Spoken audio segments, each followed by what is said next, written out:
5 tanda badan korang perlukan gut cleansing. Hai, saya Nashita, your online beautician and nutritionist in charge. Tanda yang pertama, perut korang selalu kembung dan susah nak lawas.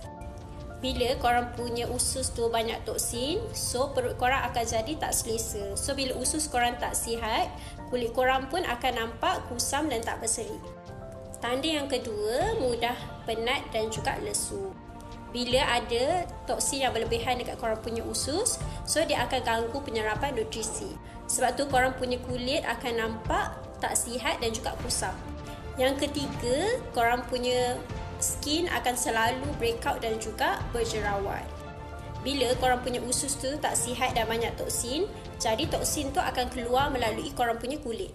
Sebab tu muka korang senang sangat berjerawat walaupun korang dah try macam-macam skincare. Yang keempat, korang punya berat badan susah sangat nak turun.